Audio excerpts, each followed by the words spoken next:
Hidup manusia hanya satu kali. Oleh karena itu kita harus menjalaninya juga dengan seimbang. Keluarga penting, agama penting, pekerjaan penting, kesehatan penting, banyak lagi yang penting. Kita mau tahu yuk bagaimana caranya seorang Agung WB membagi waktunya.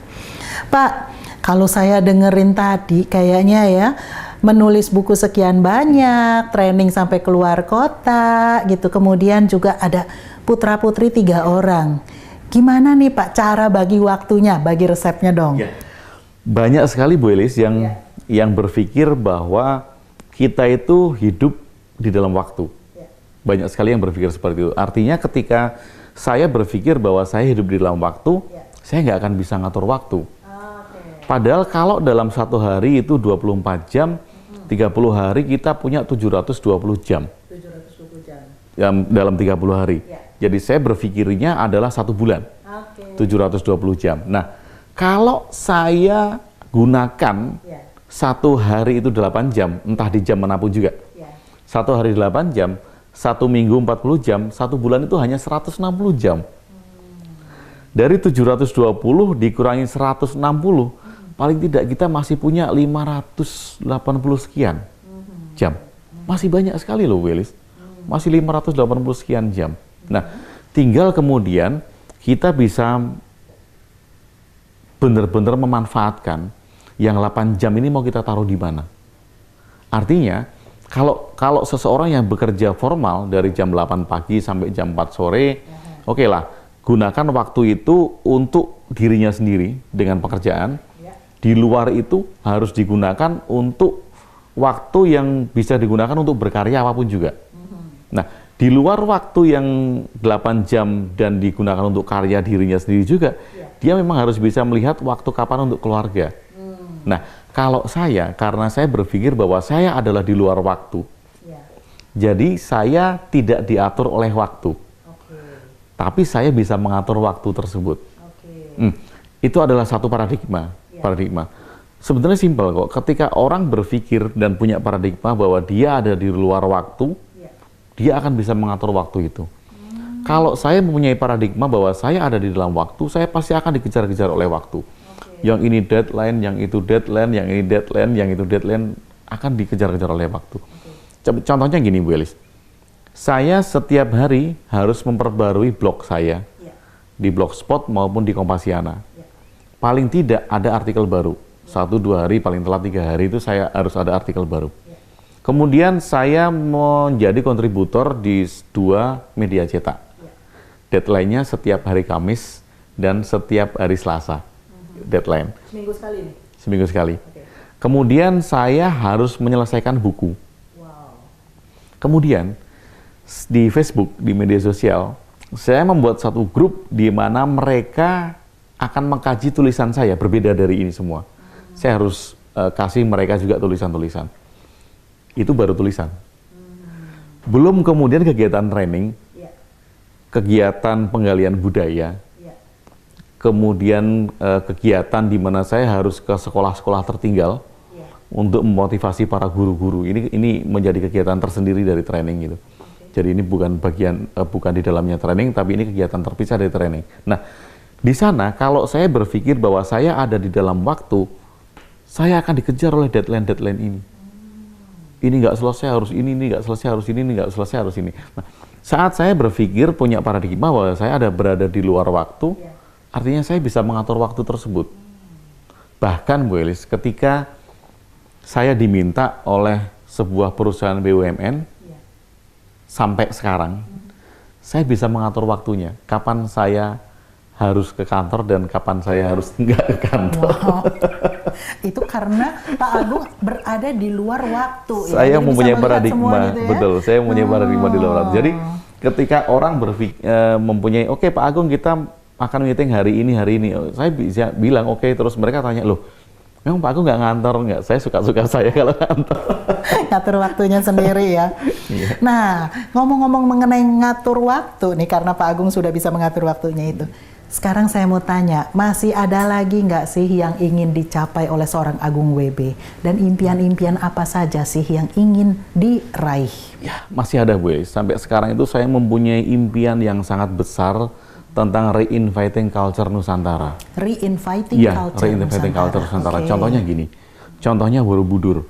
Borobudur ini kan sisa peninggalan kejayaan kita yang sangat besar sekali. Nah, kalau ini dipahami oleh masing-masing masyarakat Nusantara, masyarakat Nusantara ini akan mendapat percikan kebesarannya. Artinya kita tidak hanya melihat bahwa oh ada Eiffel yang begitu megah gitu. Oh ada piramid Mesir yang begitu megah. Tapi kita sendiri juga bilang, oh kita punya kok Borobudur yang begitu megah, Prambanan yang begitu cantik, kita punya situs-situs di lempengan Pasifik yang itu kalau digali pelajarannya sangat luar biasa. Nah, kalau masing-masing masyarakat Nusantara ini kena percikan-percikan dari kebesaran Nusantara zaman dulu, kita juga bisa bangun. Impian terbesar saya adalah menciptakan reinviting culture di Nusantara, di mana saya mempunyai sebuah rumah singgah, kalau saya katakan ya, mempunyai sebuah rumah singgah, saya bisa menampung orang dari berbagai manapun juga untuk belajar, sehingga kita kembali menjadi pusat kebudayaan dunia. Ini impian saya. Karena dulu kita pernah menjadi pusat kebudayaan dunia, zaman sebelum Sriwijaya. Kita menjadi pusat kebudayaan dunia di mana semua guru, bukan hanya orang, tapi semua guru dari belahan dunia itu belajar ke kita. Nah, saya ingin, impian besar saya mengembalikan itu sehingga Indonesia kembali menjadi pusat kebudayaan dunia lagi. Harus dimulai dari sekarang. Dan itu melalui reinviting culture Nusantara. Iya. Oke, ya saya doakan semoga itu terjadi dan cepat ya. Karena memang Untuk betul. Indonesia kita betul-betul membutuhkan itu. Ya. Pak Agung, dari seluruh perjalanan karir kehidupan Pak Agung sampai dengan saat ini, apa yang bisa dimaknai oleh seorang Agung WB? Dan kemudian apa kira-kira pesan-pesannya untuk sahabat excellent, Pak? Oke, sahabat excellent, ada beribu macam makna yang bisa kita petik dari perjalanan kita masing-masing. Kalau saya bercerita tentang ikan, banyak sekali ikan yang bertanya pada ikan yang lain untuk mencari air. Wahai ikan, aku mau mencari air. Kamu tahu nggak air itu ada di mana? Kemudian ikan yang lain bilang kepada ikan tersebut, kalau kamu mau mencari air, kamu loncat dari kolam. Kamu harus keluar dari kolam. Nah, beberapa ikan memang meloncat dari kolam. Kemudian dia sampai di pinggir kolam, dan ternyata dia mati karena dia tidak mendapatkan kehidupannya kembali di samping kekurangan air tersebut. Nah, sahabat excellent, ternyata air itu ada di mana-mana. Kalau seperti lagu Jawa itu cublak-cublak suweng tenglenter, ini kan mempunyai sebuah makna atau kesan yang bisa kita ambil sewaktu-waktu, bahwa ternyata keberlimpahan itu ada di sekeliling kita. Apapun juga sudah ada di sekeliling kita, dan ini adalah makna yang bisa kita ambil. Bagi saya pribadi, Tuhan sudah memberikan satu hal yang sama kepada siapapun juga. Kemudian yang mengambil kesempatan adalah manusia itu sendiri. Dia berusaha atau tidak, disiplin atau tidak, berkomitmen apa tidak. Yang bisa saya sampaikan kepada sahabat excellent adalah, pertama kali kita harus bisa berkomitmen terhadap diri sendiri. Kemudian kita melakukan segala hal dengan penuh disiplin terhadap diri sendiri. Yang ketiga adalah kita bersabar, bahwa kedisiplinan dan komitmen itu akan datang tepat pada waktunya. Menjadi sosok pribadi yang baik bukanlah sebuah tuntutan, melainkan sebuah kesadaran diri sendiri bagi tiap manusia. Pola pikir yang salah mampu menjerumuskan kita ke jalan yang salah pula. Kita sebagai manusia diharapkan mempunyai tekad dan niat. Karena tekad dan niat adalah modal awal untuk memulai sebuah perubahan. Sahabat excellent, semoga perbincangan saya kali ini bisa memberikan inspirasi, motivasi, ide, peluang, dan edukasi kepada para sahabat excellent dimanapun Anda berada. Saya percaya Anda bisa meraih semua impian Anda dan mencapai kesuksesan lebih besar lagi di masa mendatang. Saya Eli Sutrisna, dan seluruh kru yang bertugas mengucapkan terima kasih dan sampai jumpa dalam kesempatan yang lain. Strive for excellence.